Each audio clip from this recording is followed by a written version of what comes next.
Danny, honestly, how long are you planning to stay in bed? You haven't left your room once since this morning. Kurt left for work hours ago. I'm sorry, Becca. My stomach's been feeling really tight this morning. I've been trying to get up, but it's been difficult. You always say that. Just because you're pregnant doesn't mean you get to be lazy all day. Your husband is out there working hard to support you, and what are you doing? Lying around the house like you're royalty? I didn't mean... And don't you dare think that saying sorry is enough. You're so arrogant for someone who's done nothing all day. I really don't mean to be. I just... Enough. If you're finally up, then get moving and do the housework. I'm going out for tea with my friends, so while I'm gone, hang the laundry, vacuum the hallway, and prepare lunch.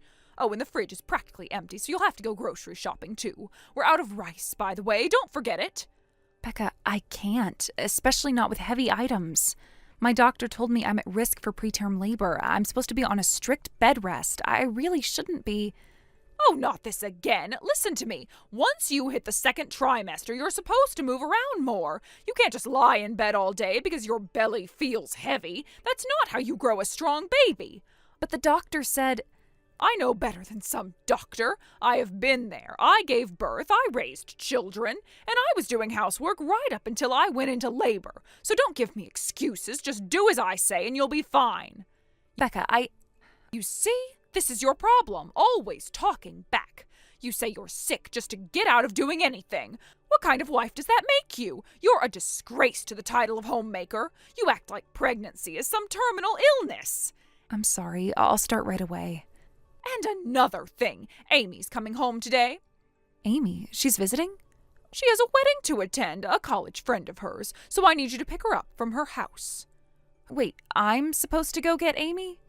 Who else is there? Kurt's working and I don't have a license. But her house is out of state. It's at least a 2-hour drive each way. You want me to go alone? Yes. You're at home all day. Don't act like you don't have time. You've been to Amy's before, haven't you? Yes, before I was pregnant. I'm 8 months along now and my condition's a little high risk. Today especially, I've been feeling unwell. If something were to happen on the road... Nothing will happen. You're just being dramatic. You're not sick. You're just imagining things. Now stop fussing and go pick her up. And make sure her room is clean before she gets here. All right, I'll go.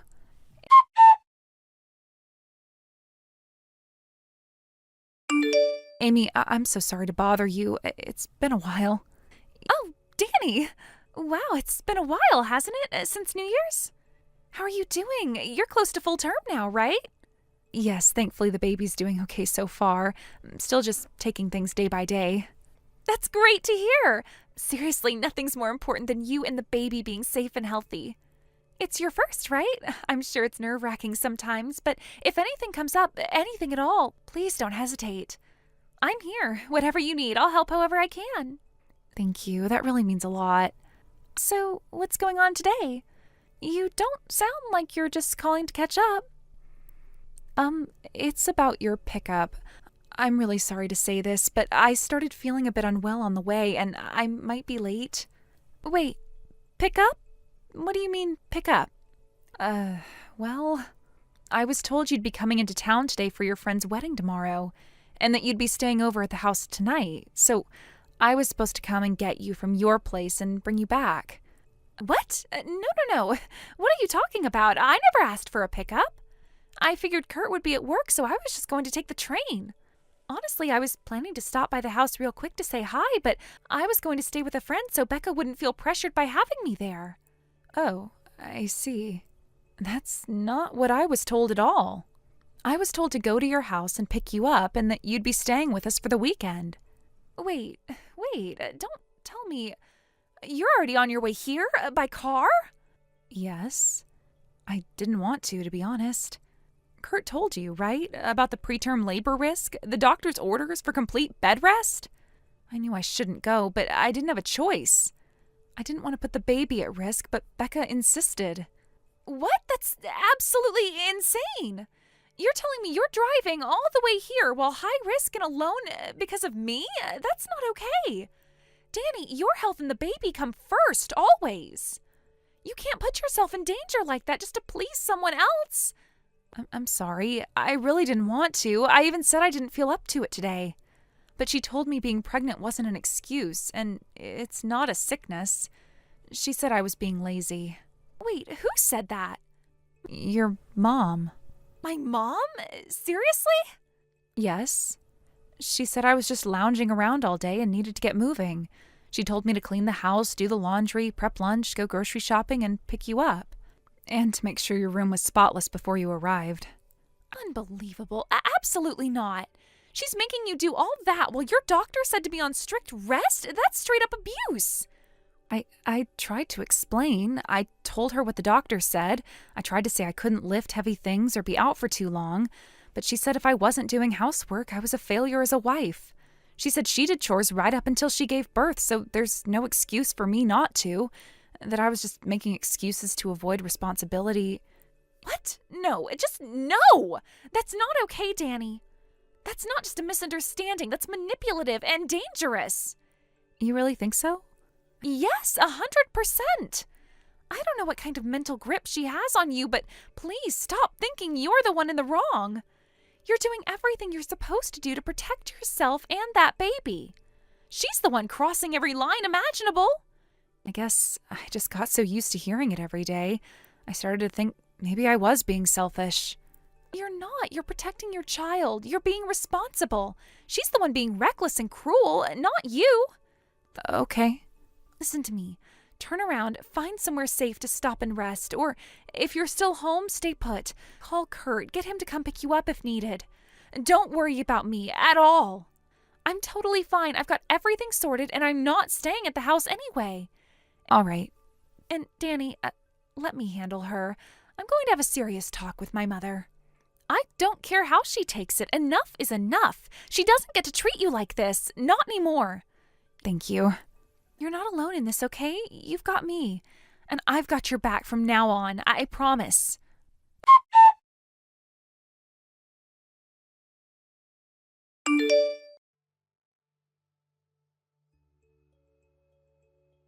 Amy, what's going on, dear? I'm just having tea with some ladies from my hobby group. Oh, can't this wait? Call me later, okay? Forget the call. Just answer this one thing. Did you tell Danny to come pick me up today? Yes, I asked her. Why? She's not there yet? Mom, I told you I was taking the train and heading back toward home. And I also told you I wasn't staying at the house. I was spending the night at my friend's. Did you? I must have forgotten. But you're coming all this way. Wouldn't it make more sense to stay at the family home? Your room's still there, you know. No, Mom, I specifically said I wasn't staying.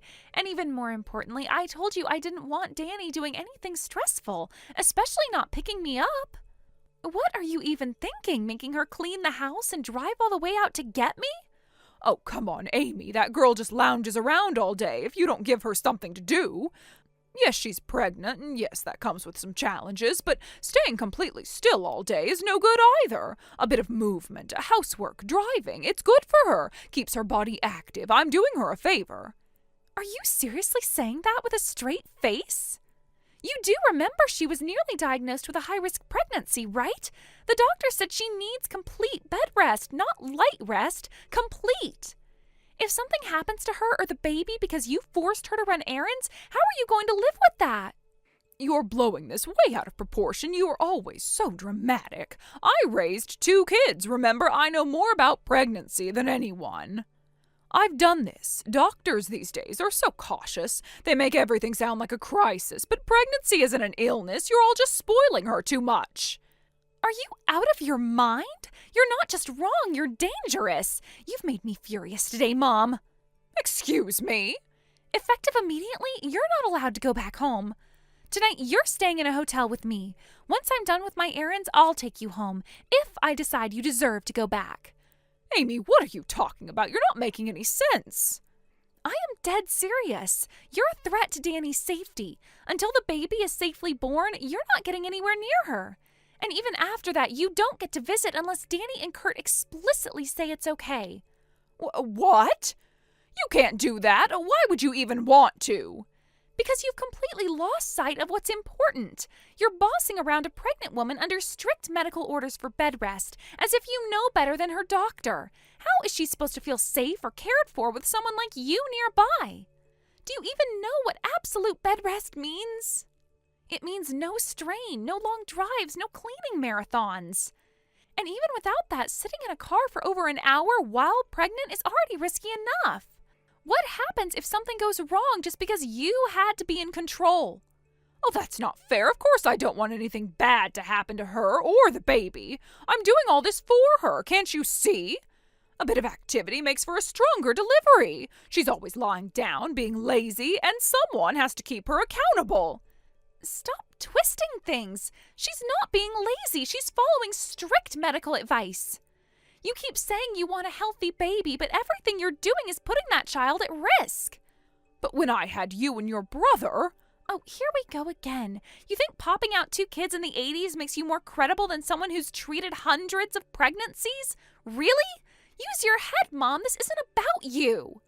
But I was doing housework up until right before I gave birth. That's how it was.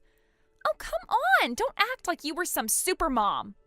You always say that, but when you were pregnant with Kurt, you stopped doing chores as soon as the test turned positive. You said water chores were bad, or your belly was tightening, or whatever excuse came up that day.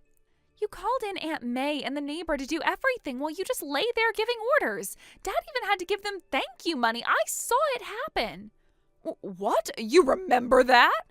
Of course I do. I was 7 when Kurt was born. I wasn't a toddler. You think I wouldn't notice? It's embarrassing, Mom. Honestly, I'm ashamed. You bashed Danny for being careful when you were way worse, with no medical reason. I'm sorry, Amy. I get it now. I was wrong. Tell Danny, not me. She's the one you've been endangering with your arrogance. You're right. Oh, but still, I don't think I can go over to your place. My house is here, and I have to take care of Ken.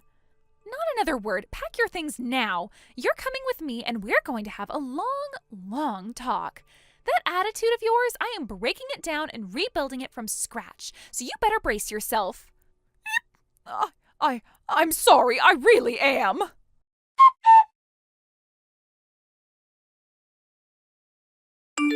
After everything that had happened, Amy returned to her parents' house earlier than expected and immediately took charge of the situation. She didn't hesitate for a second to confront Becca. Amy made sure that Becca handed over her belongings, demanded that she leave and take responsibility for her actions. It wasn't just a casual confrontation. It was a firm, no-nonsense moment. Amy didn't let her get away with anything. She made sure Becca knew exactly how wrong she had been, lecturing her thoroughly on the consequences of her behavior. Once Becca was out of the house, Amy stayed with me, not just for a day, but for a while longer. She wasn't just one to offer a few words of advice and leave. No, she stood by me in a way that only someone truly invested in my well-being could. Amy made sure to check in regularly, offering her support, and when I was feeling down or overwhelmed, she was always there to lend a hand. She helped around the house, ran errands, and made sure that I was getting everything I needed. She didn't just talk about what needed to be done, she did it. And because of Amy's unwavering support, I was able to focus on my health and my well-being. Amy made sure I had everything I needed during the later stages of my pregnancy. She made me laugh when I felt like crying and kept me grounded when the stress of it all threatened to overwhelm me. Because of her help, I was able to give birth to a healthy, strong baby boy. I will never be able to express how much I appreciate Amy's presence during that time. There aren't enough words to explain the depth of my gratitude. I know that without her, I would have been struggling far more than I already was.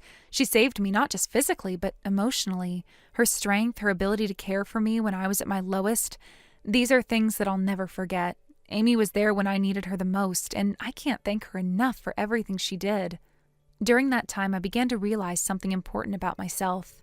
If I wanted to move forward, I needed to be as strong as Amy had been for me.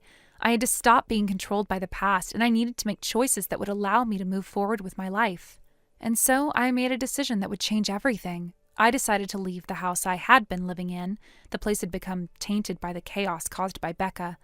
It was time to start fresh, to break free from the toxic relationship, and to step into a new chapter of my life. This decision wasn't easy. It wasn't about just packing up my belongings and walking out the door.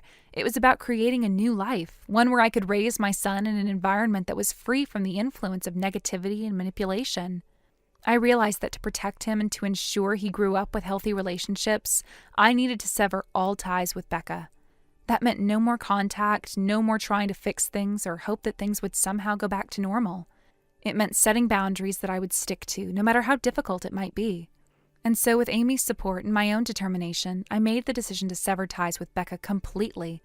I cut off all communication with her, knowing that it was the only way for me to truly heal and for my son to grow up in a stable, loving environment. The decision was final, and it wasn't up for debate. I made sure Becca knew that there was no room for her in my life anymore.